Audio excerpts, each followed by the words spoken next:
Mon mari a demandé le divorce au petit déjeuner et puis, sa maîtresse enceinte s'est présentée à ma porte et m'a appelé, la femme de secours. 1 heure plus tard, elle a commencé à hurler.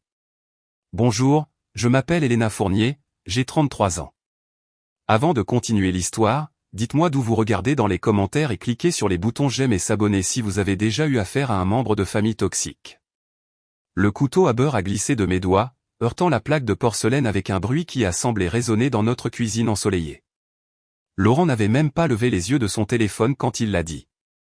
Je veux divorcer, Elena. De la vapeur s'élevait encore de son café intact. La lumière du matin attrapait l'alliance en or à son doigt, celle qui était à son doigt depuis 17 ans, promettant l'éternité. Mes œufs brouillés se sont figés dans mon assiette tandis que je fixais l'homme que je pensais connaître mieux que moi-même. Quoi? Le mot est sorti à peine un murmure. Il a finalement croisé mon regard, et ce que j'y ai vu m'a glacé le sang. Pas de culpabilité, pas de chagrin, juste de l'impatience. Comme si je le retenais de quelque chose d'important. Tu m'as entendu. Il s'est écarté de la table, le pied de la chaise raclant notre parquet. Je vais demander à mon avocat de contacter le tien. Laurent, attends. Je me suis levé si vite que mon genou a heurté la table, envoyant du jus d'orange gicler par-dessus le bord de mon verre. De quoi tu parles? Qu'est-ce qui s'est passé? Il y a quelqu'un?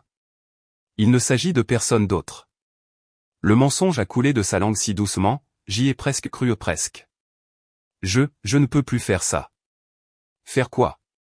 Notre mariage, notre vie? Ma voix s'est cassée. Nos enfants. Quelque chose a traversé son visage à la mention de Sophia et Tony, mais c'est parti avant que je puisse le nommer. Les enfants iront bien. Ils sont pratiquement adultes de toute façon. Sophia avait 15 ans. Tony, 13 ans. C'est tout. Je l'ai suivi tandis qu'il s'avançait à grandes enjambées vers la porte, mes pieds nus claquant contre le sol froid. 17 ans et c'est tout ce que tu as à dire? Il a marqué une pause sur le seuil, la main sur la poignée de porte.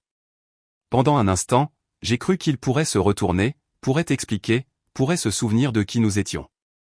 Au lieu de cela, il a regardé sa montre. J'ai une réunion. Nous parlerons plus tard. La porte s'est fermée avec un léger clic. Cela aurait aussi bien pu être un coup de feu. Je suis resté là, fixant le bois peint en blanc, mon esprit luttant pour assimiler ce qui venait de se passer. La maison semblait déjà différente, plus vide, plus froide, malgré le soleil du matin qui inondait chaque fenêtre. Mes jambes ont lâché, et j'ai sombré sur la marche inférieure de notre escalier, appuyant mes paumes contre mes yeux jusqu'à voir des étoiles. 2 heures. C'est tout le temps que j'ai eu pour m'effondrer avant que la sonnette ne retentisse. J'ai failli ne pas répondre, mais la sonnerie a persisté, suivie de coups impatients. À travers des yeux gonflés, j'ai regardé par le Judas et j'ai vu une femme que je ne reconnaissais pas. Jeune, peut-être une vingtaine d'années, avec des cheveux noirs lisses et des lunettes de soleil de designer posées sur la tête. Sa main reposait sur la courbe prononcée de son ventre. Enceinte. Très enceinte. Un certain instinct, un terrible savoir m'a fait ouvrir la porte. Enfin, dit-elle, me dépassant sans invitation. Ses talons claquaient contre le sol de mon hall d'entrée tandis qu'elle inspectait ma maison avec des yeux calculateurs. Alors, c'est ici qu'il te garde. Avant de continuer, veuillez écrire en commentaire de quel pays vous regardez cette vidéo. Nous aimons savoir d'où notre famille mondiale se connecte. Et si c'est la première fois que vous êtes sur cette chaîne, veuillez vous abonner. Cela aide à soutenir notre chaîne. Bonne écoute. Excusez-moi. Ma voix a trouvé de la force et de l'indignation. Qui êtes-vous? Elle s'est retournée, un sourcil parfaitement dessiné levé. Sérieux, il ne t'a pas parlé de moi. Un rire tranchant comme du verre brisé. Typique Laurent. Je suis Véronique. Véronique Leroy. Celle de ton mari. Eh bien, je suppose que petite amie sonne tellement puéril, n'est-ce pas? La pièce a penché. J'ai agrippé l'encadrement de la porte pour rester debout. Et avant que tu ne demandes, a-t-elle continué, passant une main manucurée sur son ventre. Oui, c'est le sien. Prévu dans 3 mois. C'est un garçon, d'ailleurs. Laurent est ravi. Il a toujours voulu un fils. Il a un fils. Les mots sont sortis comme des éclats de glace. Tony, son fils de 13 ans. Véronique a agité une main dédaigneuse. C'est différent. C'est notre nouveau départ, notre vraie famille. Elle m'a étudié avec un amusement froid. Mon Dieu, tu n'en avais vraiment aucune idée, n'est-ce pas? Qu'est-ce que ça fait d'être si inconsciente de ta propre vie? Ma voisine, Madame Lefebvre, a choisi ce moment pour arroser ses pétunias. Je l'ai vue à travers la porte toujours ouverte, faisant semblant de ne pas regarder tout en regardant très visiblement. Véronique l'a remarqué aussi et a souri, élevant la voix. Laurent a dit que tu rendrais ça difficile. C'est pour ça qu'il voulait régler le divorce discrètement. Mais je lui ai dit, pourquoi devrions-nous nous cacher? Nous sommes amoureux. Nous allons avoir un bébé. C'est toi qui devrais être gêné, pas nous. Sors. Ma voix était stable maintenant, alimentée par une fureur froide qui m'a surprise. Sors de ma maison. Ta maison? Elle a encore ri. Oh, chérie. Tu devrais peut-être vérifier à qui appartient l'acte de propriété. Laurent planifie ça depuis un moment. Elle s'est avancée d'un pas nonchalant vers la porte, faisant une pause pour porter un dernier coup. Il passera plus tard prendre ses affaires. Essaie de ne pas faire de scène. C'est indigne de toi. La porte a claqué derrière elle, faisant vibrer les photos de famille sur le mur. Je suis resté figé pendant exactement 10 secondes. Puis je suis allé à la cuisine, j'ai pris mon téléphone et j'ai appelé ma meilleure amie. Dorothy, libère ton après-midi. J'ai besoin de toi. Dorothy est arrivée en moins de 20 minutes, armée de mouchoirs et d'une juste colère. Elle m'a trouvé dans le salon, entouré d'albums photos que j'avais sortis de l'étagère. Quel enfoiré, dit-elle, me serrant dans une étreinte féroce. Raconte-moi tout. J'ai raconté. Chaque mot, chaque détail cruel. Quand j'ai eu fini, Dorothy arpentait mon salon comme une tigresse en cage. Quelque chose ne va pas, dit-elle. Laurent est calculateur, mais il n'est pas cruel. Pas comme ça. Et se pointer avec sa maîtresse enceinte. Ça, ce n'est pas juste partir. C'est la terre brûlée. Peut-être que je ne l'ai jamais vraiment connu. Non. Dorothy a arrêté d'arpenter, me fixant avec son regard d'avocate. Tu le connaissais, c'est pourquoi ça n'a aucun sens. Elena, réfléchis. Est-ce que quelque chose a été différent dernièrement? Des changements dans son comportement? J'ai repensé aux derniers mois. Il a travaillé tard plus souvent, prenant des appels dans son bureau, mais je pensais que c'était juste l'acquisition de Clifford. Quoi d'autre? Il a posé des questions étranges sur ma famille. Mes parents spécifiquement. Dorothy a froncé les sourcils. Tes parents sont morts depuis 10 ans. Je sais. C'est pour ça que c'était si étrange. Ils voulaient savoir pour leur accident. Si j'avais gardé des papiers d'eux, des documents légaux. Elena. La voix de Dorothy était tranchante. Où sont les documents de tes parents? Dans le coffre-fort dans le bureau de Laurent. Pourquoi? Mais Dorothy était déjà en mouvement, se dirigeant vers les escaliers. Montre-moi maintenant. Le bureau de Laurent avait toujours été son sanctuaire. Je n'y entrais que rarement sans invitation. Mais en tournant la combinaison du coffre-fort, notre date de mariage, quelle ironie. Je me suis senti comme une intruse dans ma propre maison. Le coffre-fort était vide. Non, pas vide. Une seule enveloppe restait, mon nom écrit dessus de la main soignée de ma mère. Ma main tremblait en l'ouvrant. Ma chère Elena, ai-je lu à voix haute. Si tu lis ceci, c'est que quelque chose nous est arrivé, et il y a des choses que tu dois savoir. La lettre détaillait une fiducie. Une que mes parents avaient établie avant leur mort, destinée à me revenir pour mon 40e anniversaire, dans tout juste 3 mois. Le montant m'a fait halter, mais ce sont les conditions qui m'ont glacé le sang. La fiducie revient à une œuvre de charité si le bénéficiaire est divorcé ou légalement séparé au moment du versement. Dorothy a lu par-dessus mon épaule. Mon Dieu, Elena. De combien d'argent parle-t-on? 8 millions d'euros. Dorothy a sifflé doucement. Et Laurent savait ça. Il devait savoir. Il gérait toutes nos finances. Il a dit que c'était plus simple ainsi. J'ai eu mal au cœur. Oh mon Dieu, Dorothy. Tout notre mariage. Tout cela n'a-t-il été qu'une question d'argent? Nous devons creuser plus profondément, a dit Dorothy, ses instincts d'avocate en plein éveil. Mais prudemment. S'il a planifié ça, nous devons être plus intelligentes. Un coup à la porte nous a interrompus. Pas la sonnette. Un coup. Familier. Je connaissais ce rythme. C'est Madame Lefebvre, ai-je dit. Ma voisine.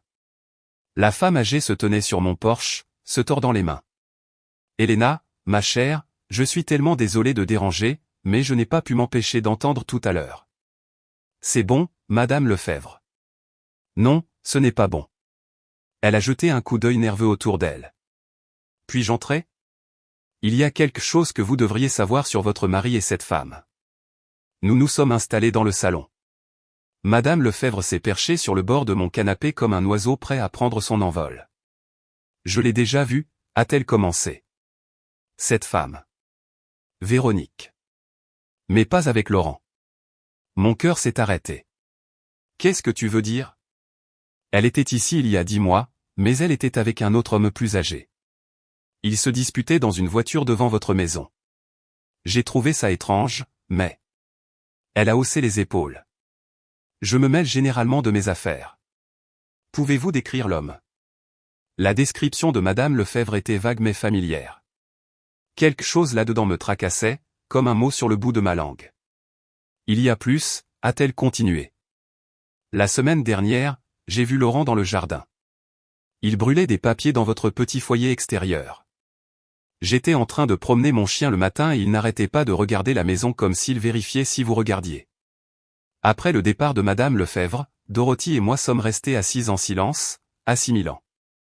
Nous avons besoin d'aide, a finalement dit Dorothy. Quelqu'un qui peut creuser là-dedans correctement. Je connais un détective privé. Non. Le mot m'a surprise par sa fermeté.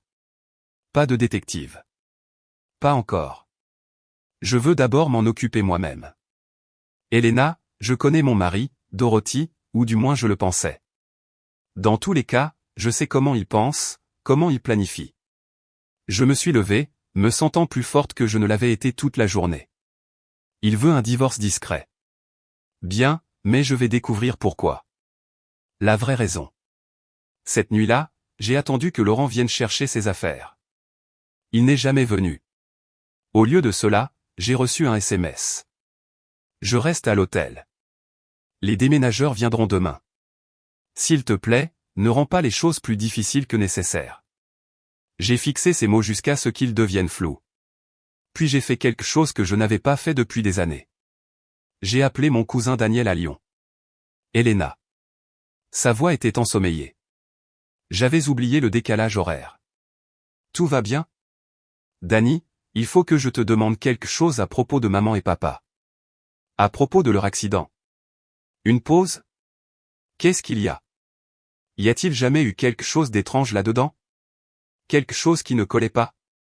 Le silence s'est étiré si longtemps que j'ai cru que nous avions été déconnectés. Pourquoi demandes-tu ça maintenant? Sa voix était prudente, mesurée. S'il te plaît, Dani. C'est important. Helena, un soupir. Tes parents venaient me voir quand ils sont morts. Ils m'ont appelé la nuit d'avant. Ils ont dit qu'ils avaient découvert quelque chose sur Laurent. Ils étaient inquiets. La pièce a tourné. Qu'ont-ils découvert? Je ne sais pas. Ils sont morts avant de pouvoir me le dire. Mais Helena, ils prévoyaient d'engager un avocat. Ils ont mentionné quelque chose à propos de te protéger, de protéger ton avenir. J'ai raccroché, me sentant comme si j'avais reçu un coup de poing dans l'estomac. Mes parents avaient su. Quoi que fût Laurent, quoi qu'il ait planifié, ils l'avaient compris. Et puis ils étaient morts. Non, je ne pouvais pas y aller. Pas encore. Le lendemain matin, les déménageurs sont arrivés comme promis. Je les ai regardés emballer les affaires de Laurent avec un détachement clinique. Ses vêtements, ses livres, les œuvres d'art qu'il avait choisies. 17 ans réduits à des cartons et du papier bulle. Madame, l'un des déménageurs a levé une petite boîte en bois. C'était au fond du placard. Vous voulez qu'on l'emporte? Je l'ai immédiatement reconnu. La boîte à souvenirs de Laurent où il gardait de vieilles photos et lettres. Je vais m'en occuper. J'ai attendu qu'il parte avant de l'ouvrir. À l'intérieur se trouvaient les souvenirs attendus, des talons de billets de notre premier rendez-vous, notre invitation de mariage, des photos de moments plus heureux. Mais en dessous, enveloppés dans du plastique, se trouvaient des documents qui m'ont glacé le sang. Certificat de mariage, au pluriel. Le premier était le nôtre. Le deuxième, daté de 3 ans avant notre rencontre, montrait Laurent marié à une femme nommée Rebecca Martin. Pas de jugement de divorce. Le troisième, daté de 5 ans avant notre mariage, listait une mariée nommée Jeanne Leroy. Mon mari n'était pas juste un tricheur. C'était un bigame en série. Mais pourquoi? Quel était le but de mariages multiples? J'ai trouvé la réponse dans un carnet glissé sous les certificats. L'écriture de Laurent détaillant la situation financière de chaque femme, les fonds fiduciaires, les héritages, les polices d'assurance, et à côté de chaque nom, une date et une note, divorcé, fiducie sécurisée ou décédé, police réclamée. Mon nom était en bas. À côté, fiducie arrive à échéance à 40 ans. Le divorce doit être finalisé avant septembre. J'étais juste une autre cible, un autre butin. Mes 2 noms sur la liste n'avaient pas de note de résolution. Rebecca Martin et Jeanne Leroy étaient simplement marqués compliqués. Mon téléphone a sonné. Dorothy. Elena. J'ai fait quelques recherches. Cette femme, Véronique, elle n'est pas celle qu'elle prétend être. Qu'est-ce que tu veux dire? Véronique Leroy n'existe pas. Du moins pas officiellement. Pas de réseaux sociaux, pas d'historique d'emploi, pas d'historique d'adresse.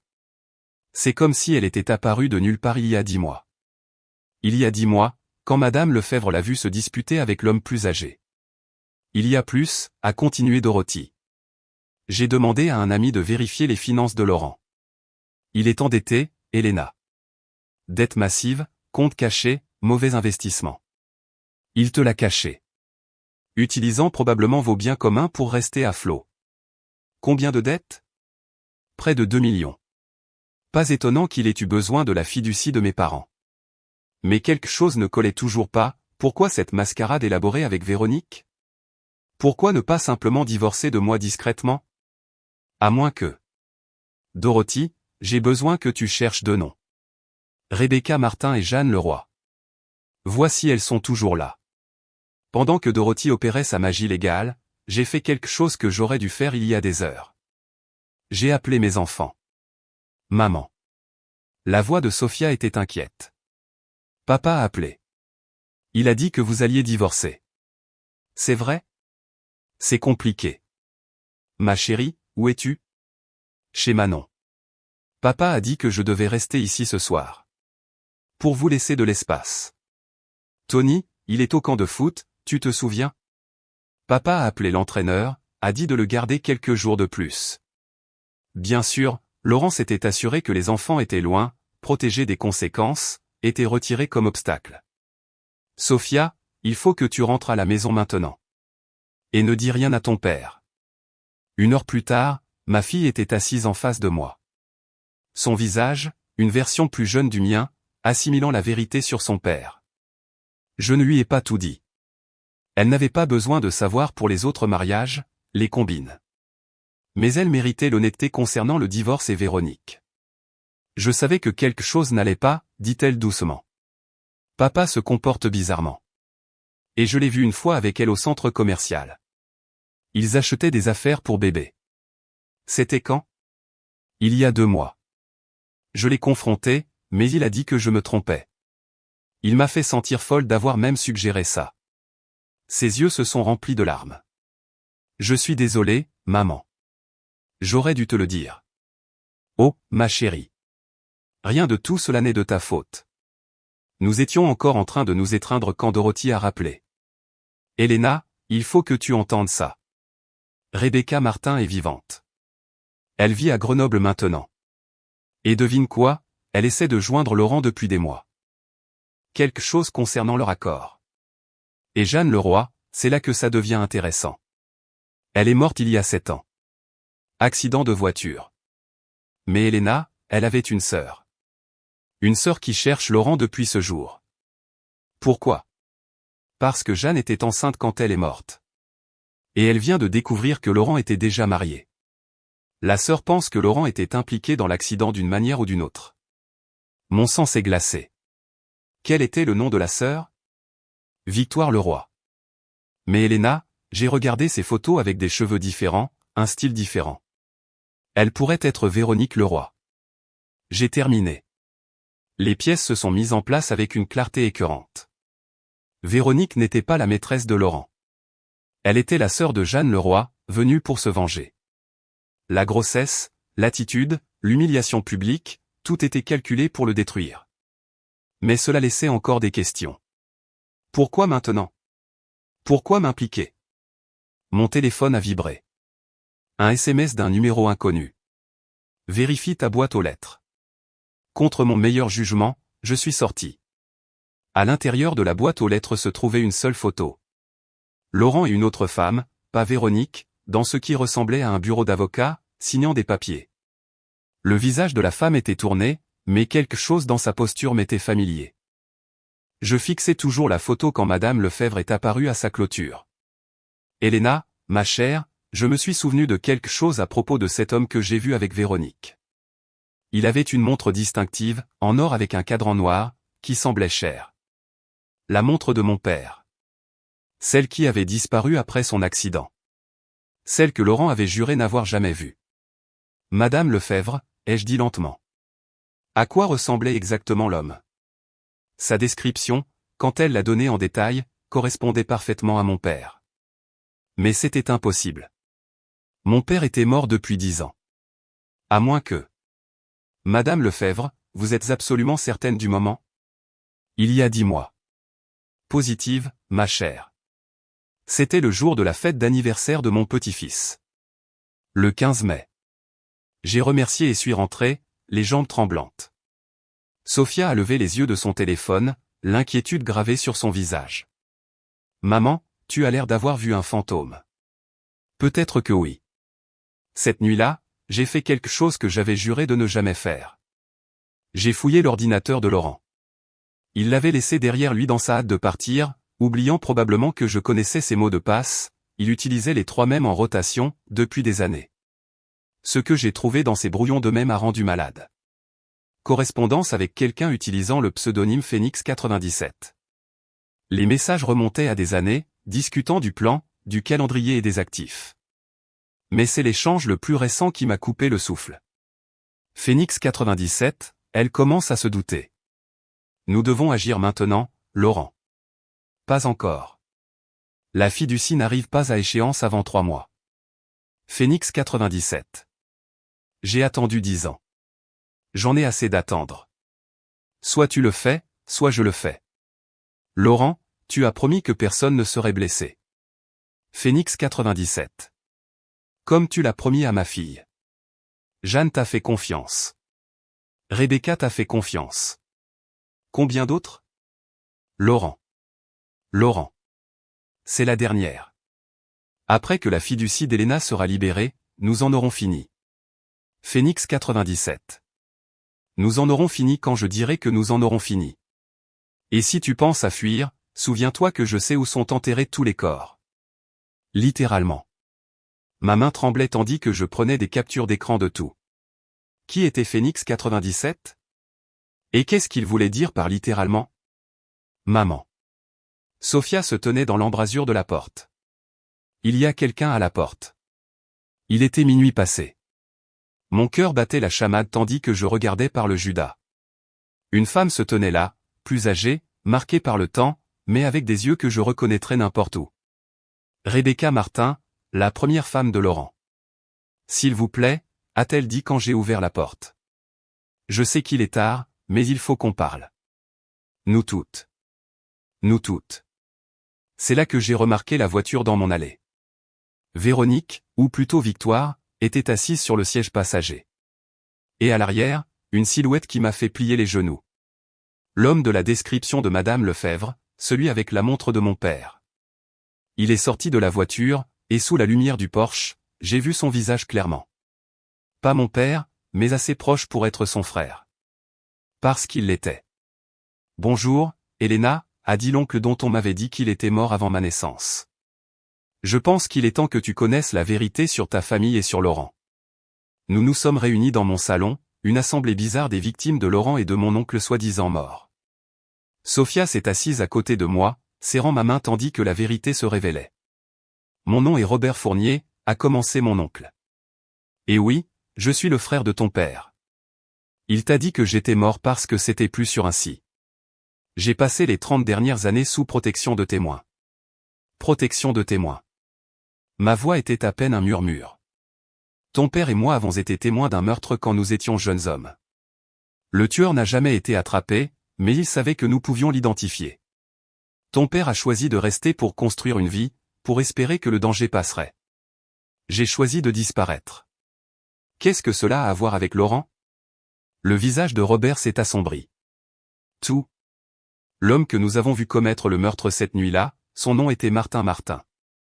Le père de Laurent. La pièce a tourné. Rebecca a pris la parole, sa voix amère. Laurent n'est pas son vrai nom. C'est Martin Martin fils. Il l'a changé quand son père est allé en prison pour évasion fiscale. Ils ne l'ont jamais eu pour le meurtre. Mais Laurent savait ce que son père avait fait. Il a découvert l'existence de ta famille, Elena, l'existence des témoins. Alors il m'a épousé pourquoi? Pour se venger. Non, intervint Victoire. Il t'a épousé pour l'argent. Tout comme il a épousé ma sœur. Tout comme il a épousé Rebecca. Mais quand il a découvert qui était ton père, c'est devenu quelque chose de plus. Assurance. Tant qu'il était marié à toi, il s'est dit que le secret de ta famille était en sécurité.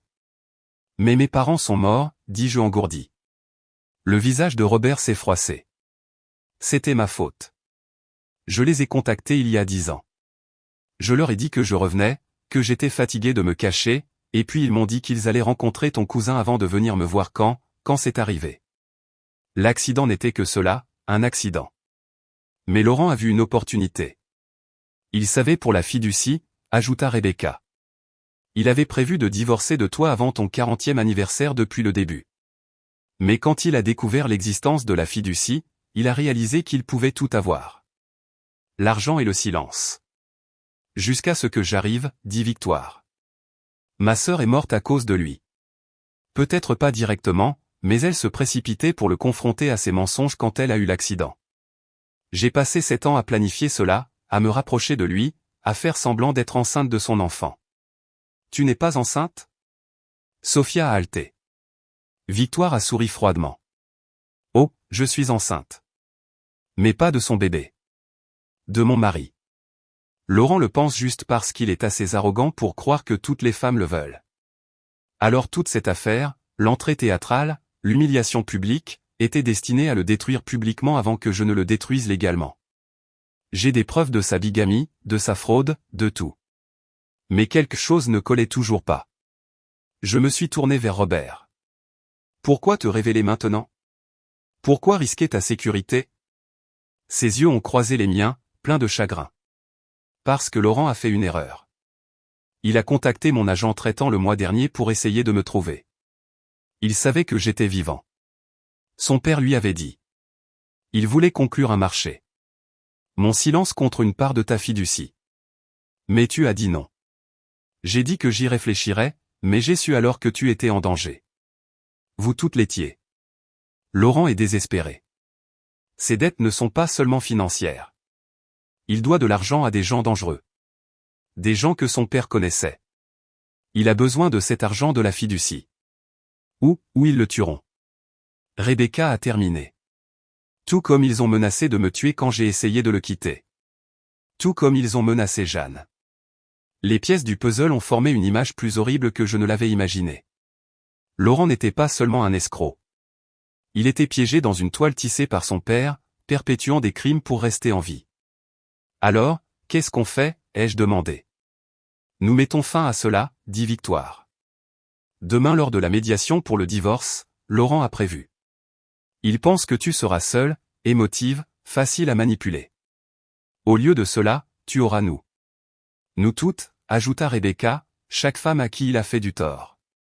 Chaque vie qu'il a détruite. Et moi, dit Robert doucement. Avec les preuves qui mettront les associés de son père hors d'état de nuire pour de bon.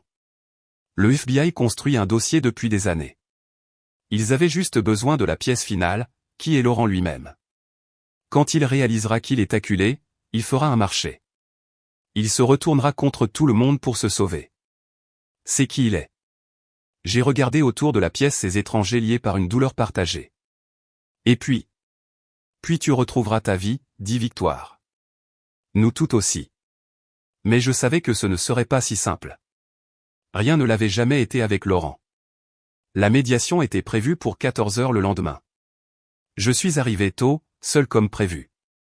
Laurent était déjà là, l'air hagard, mais essayant de projeter de la confiance. Elena, dit-il, tentant d'être chaleureux. Je suis content que nous puissions faire cela civilement. Tu le es ? Il eut la décence de paraître mal à l'aise. Je sais qu'hier a été difficile. Véronique n'aurait pas dû venir à la maison, mais tu dois comprendre. Je suis tombé amoureux. Ça arrive. Vraiment ? J'ai gardé ma voix neutre. Dis-moi, Laurent, quand exactement es-tu tombé amoureux ? Avant ou après avoir découvert l'existence de ma fiducie ? Son visage s'est figé. Je ne sais pas de quoi tu parles. Non. Alors laisse-moi te rafraîchir la mémoire. J'ai sorti les photos que Rebecca m'avait données. Lui avec elle. Lui avec Jeanne. Les certificats de mariage. Combien de fois peux-tu tomber amoureux, Laurent ? Il est devenu blanc. Où as-tu eu ça ? Est-ce que ça compte ? Elena, tu ne comprends pas. Ce n'est pas ce que ça a l'air. Ce n'est jamais ce que ça a l'air avec toi, n'est-ce pas ? La porte s'est ouverte. Victoire est entrée la première, ne faisant plus semblant d'être enceinte, son faux ventre disparu. Derrière elle, Rebecca. Puis deux autres femmes que je ne reconnaissais pas, mais dont j'avais vu les visages dans les dossiers de Laurent. « Bonjour, Martin » dit Rebecca froidement. « Tu t'ennuyais de moi » Laurent s'est levé si vite que sa chaise est tombée. « C'est une embuscade. Je veux mon avocat. » Présent et prêt à servir, dit un homme entrant derrière les femmes. Bien que je doive mentionner, Monsieur Dubois, que je ne vous représente plus. Conflit d'intérêts. Vous comprenez ? Difficile de défendre un client quand on découvre qu'on est aussi une de ses victimes. Quoi ? Cette opportunité d'investissement que vous m'avez apportée ? Celle qui m'a coûté ma retraite ? J'ai cherché où cet argent est vraiment allé. Laurent recula vers la porte, mais elle s'ouvrit à nouveau. Robert est entré, flanqué de deux agents du FBI. Vous allez quelque part ? La voix de Robert était glaciale. J'ai regardé le visage de Laurent passer par différentes émotions. Choc, peur, rage, et finalement, calcul désespéré. Tu es mort, murmura-t-il. Déçu. Ton père le sera aussi. Bien que je doute que tu aies l'occasion de le lui dire. Il est arrêté en ce moment même. Je n'ai témoigné de rien. Non. L'un des agents s'est avancé. Alors comment appelles-tu ça ? Il a sorti un appareil d'enregistrement. Ta conversation avec Phoenix 97. C'était nous, Monsieur Dubois. Chaque mot, chaque aveu, chaque menace. Enregistré. Laurent s'est tourné vers moi et pour la première fois dans notre mariage, j'ai vu une vraie peur dans ses yeux. Elena, s'il te plaît. Tu ne comprends pas. Ils vont me tuer. Les associés de mon père. Si je ne les paye pas, alors tu aurais dû y penser avant de faire de moi ta cible, ai-je dit doucement. Avant de faire de nous toutes tes cibles. Je t'aimais. Les mots ont explosé de lui. Au début, c'était pour l'argent. Oui. Mais je suis tombé amoureux de toi. De notre vie, de nos enfants. Arrête. Ma voix aurait pu couper du verre. N'ose pas mêler nos enfants à cela. Tu les as envoyés loin. Tu allais les laisser penser que j'étais la méchante dans cette histoire. Je les protégeais. Tu te protégeais toi-même. Tu l'as toujours fait. Les agents se sont approchés.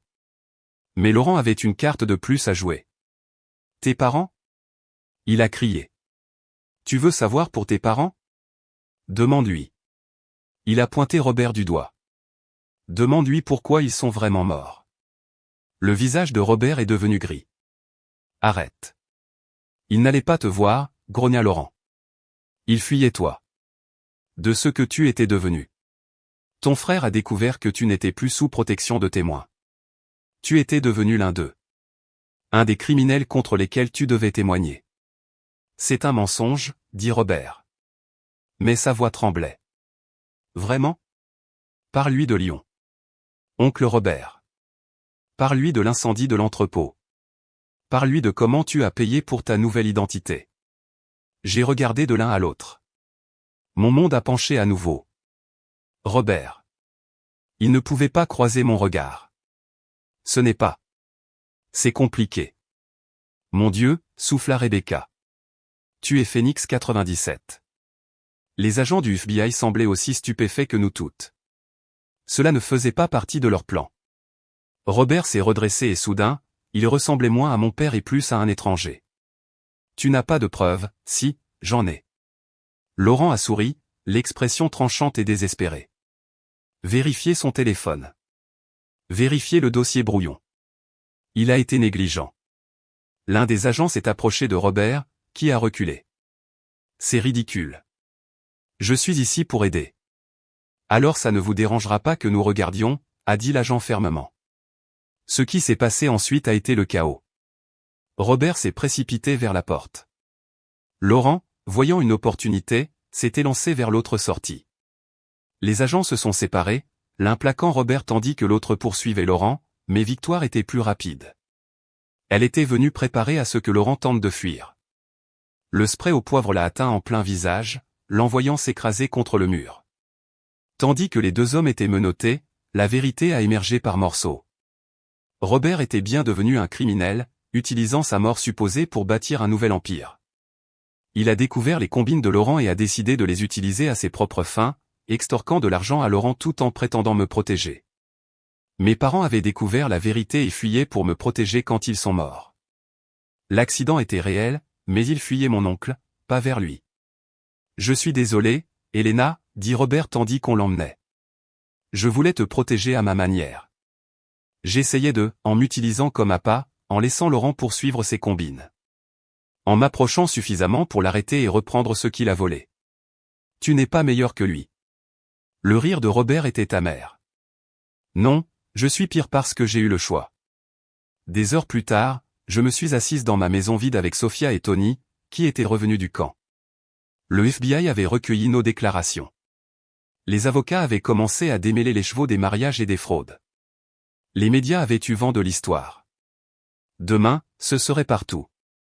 Alors, papa va en prison, demanda Tony doucement. Oui, mon chéri. Pour longtemps.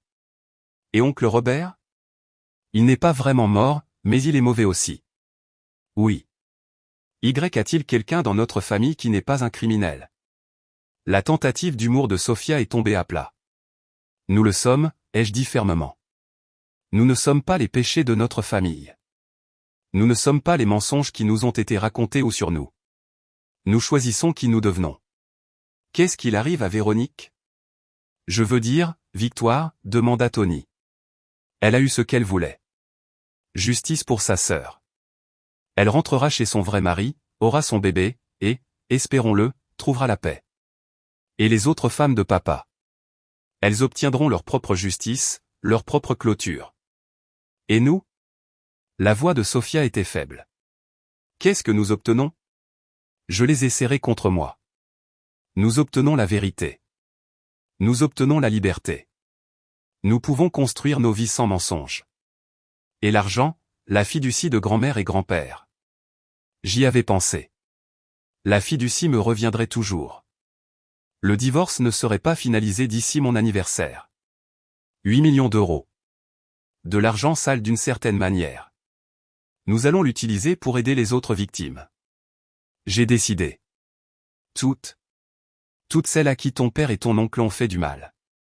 Et puis nous utiliserons ce qui reste pour construire quelque chose de nouveau, quelque chose d'honnête. La sonnette a retenti. Nous nous sommes toutes figées.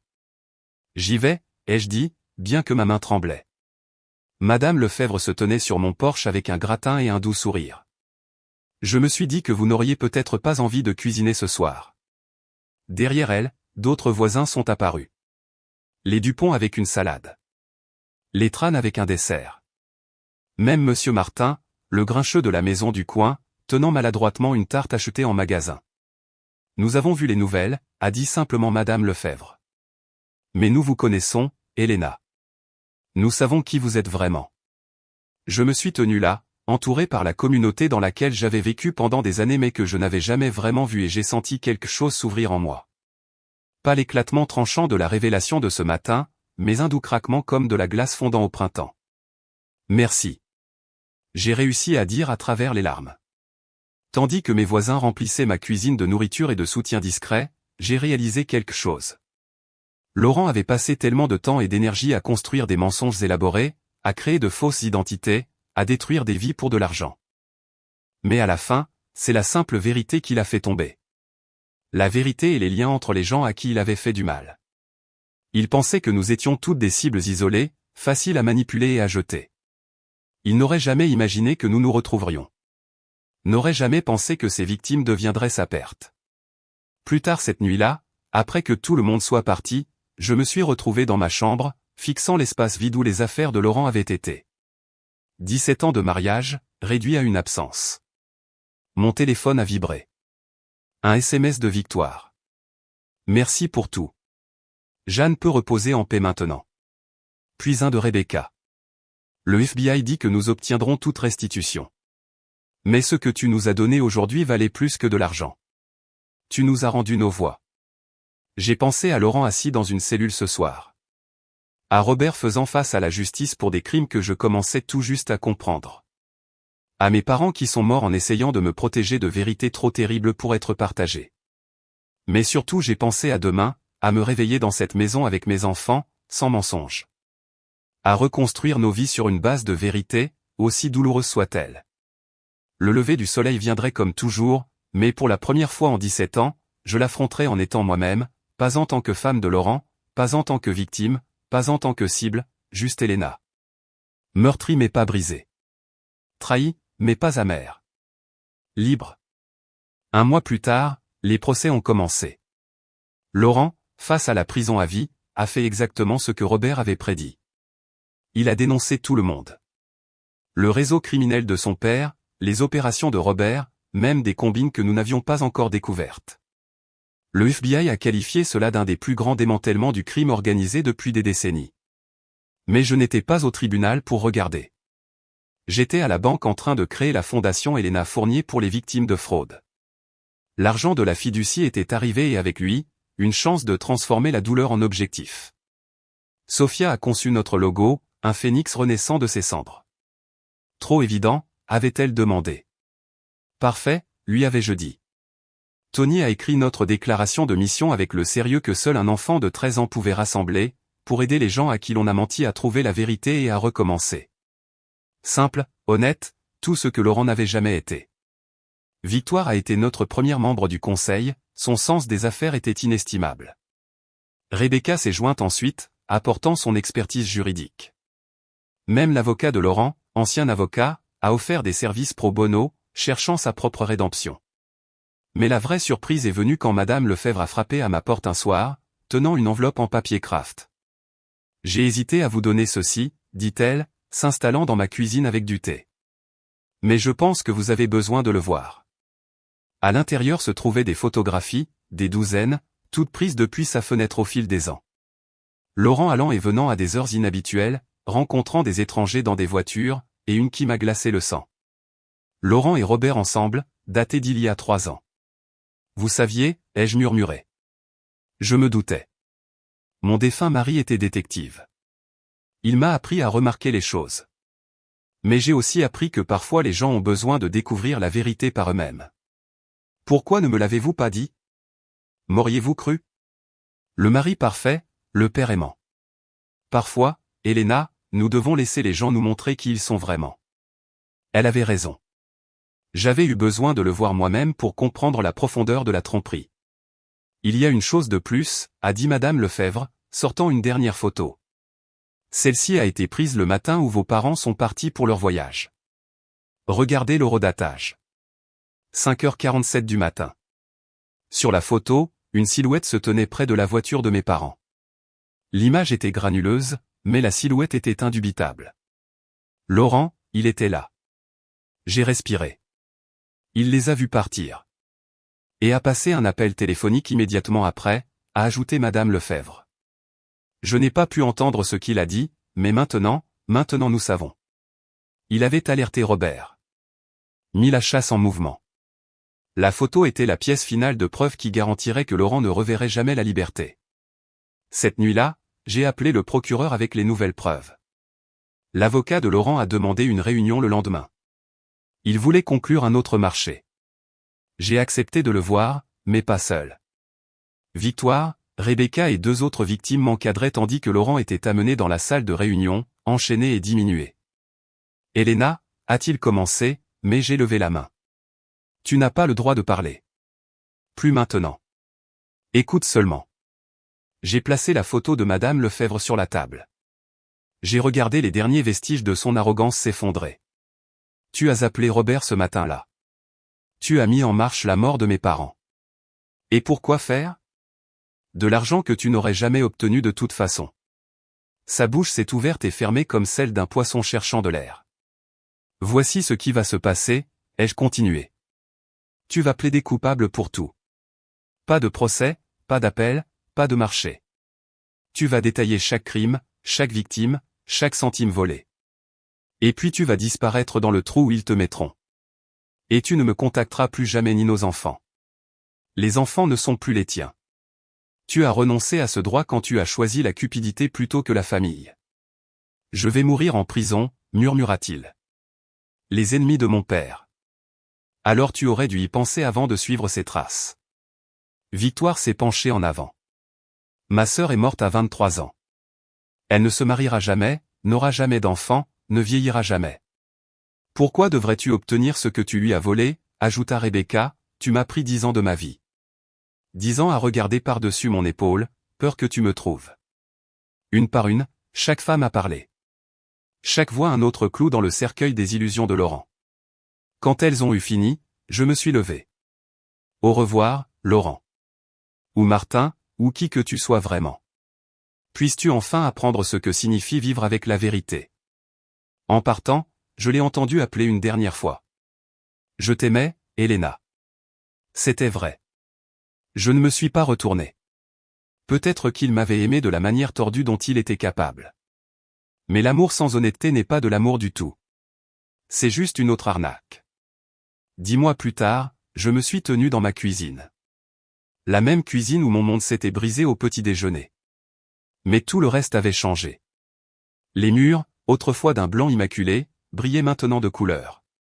Les œuvres d'art de Sophia couvrant chaque surface. Les trophées de foot de Tony alignés sur la cheminée, ne cachaient plus dans le bureau de Laurent. La maison a de nouveau respiré, libérée du poids des secrets. Maman, je vais à la fondation, a appelé Sophia. À 16 ans, elle était devenue notre plus jeune bénévole, aidant d'autres adolescents à faire face à la fraude familiale. Emmène ton frère, ai-je rappelé. Il a cours de codage avec les Durand. La fondation avait grandi au-delà de nos rêves les plus fous. Ce qui avait commencé comme un moyen d'aider les victimes de Laurent était devenu un réseau national. Nous avions déjà aidé des dizaines de familles, démêlant des tromperies financières et apportant du soutien. Victoire a eu son bébé, une fille en bonne santé qu'elle a appelée Jeanne. Elle envoyait régulièrement des photos. Le sourire innocent de l'enfant, un rappel que la vie continue même après la dévastation. Rebecca avait recommencé à sortir, prudemment mais avec espoir. 20 ans à regarder par-dessus mon épaule, m'a-t-elle dit. Je suis prête à regarder devant moi. Même les victimes du père de Laurent nous avaient trouvés, partageant des histoires qui remontaient à des décennies. Nous cartographions un réseau de tromperies qui s'étendait sur des générations, aidant les forces de l'ordre à résoudre des affaires non élucidées et à prévenir de futurs crimes. Mais la plus grande surprise est venue d'une source inattendue. Une femme est apparue à la fondation un jour, âgée mais élégante. Elle s'est présentée comme Marguerite Martin, la mère de Laurent. Je sais que je n'ai aucun droit d'être ici, avait-elle dit, les larmes coulant sur son visage. Mais il faut que vous sachiez que j'ai essayé de les arrêter, tous les deux. Mon mari et plus tard mon fils. Ils m'ont détruite pour cela. Elle avait apporté des cartons de preuves qu'elle avait cachés pendant 40 ans. Des documents qui exposaient non seulement des crimes, mais le système qui les avait rendus possibles. Des banques qui fermaient les yeux. Des avocats qui facilitaient les fraudes, tout un réseau de complicité. Je n'ai pas pu sauver mon fils, avait-elle dit. Mais peut-être que je peux aider à en sauver d'autres. Ces informations ont conduit à une enquête fédérale qui était toujours en cours.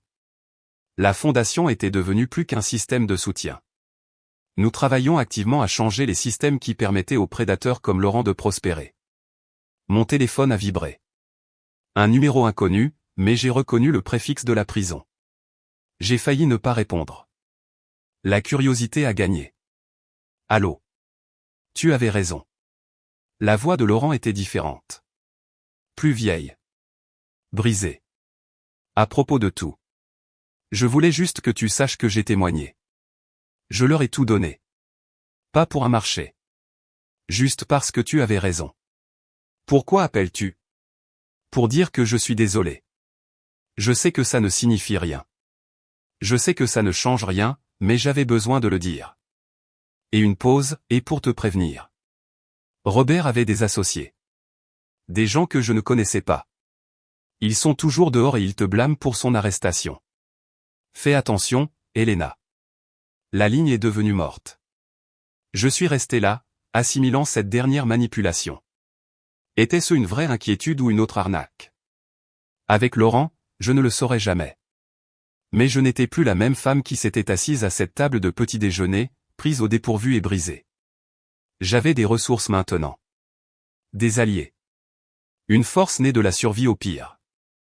J'ai appelé l'agent du FBI s'occupant de notre affaire. Puis j'ai appelé ma compagnie de sécurité. Oui, j'en avais une maintenant. Finalement, j'ai appelé mes enfants. Réunion de famille, ai-je dit quand ils sont rentrés. Il faut qu'on parle. Nous nous sommes assis dans notre cuisine colorée et je leur ai parlé de l'appel de Laurent. Leurs visages ont traversé les mêmes émotions que j'avais ressenties. Peur, colère, détermination. Alors, nous sommes toujours en danger, demanda Tony. Potentiellement. Mais nous ne sommes plus des victimes. Nous sommes préparés. Qu'est-ce qu'on fait? La mâchoire de Sophia était serrée, tellement comme la mâchoire. Nous vivons, ai-je dit fermement. Nous ne nous cachons pas. Nous ne fuyons pas. Nous avons construit quelque chose de bien ici. Quelque chose qui aide les gens. Nous ne laisserons personne nous l'enlever. Papa et ses dédés, Tony semblait confus. Peut-être. Ou peut-être qu'il essaie de nous manipuler une dernière fois. Avec ton père, nous ne connaîtrons jamais toute la vérité. C'est pas grave, dit Sophia doucement. Nous avons notre propre vérité maintenant. Elle avait raison. Nous avions construit notre vérité sur les cendres des mensonges. Créer une famille plus forte grâce à ses cicatrices. Trouver un but dans notre douleur. Cette nuit-là, je me suis tenu à la fenêtre de ma chambre, regardant le quartier qui nous avait accueillis. La lumière du porche de Madame Lefebvre était allumée. Elle était devenue notre ange gardien officieux, bien que ses yeux perçants veillaient toujours.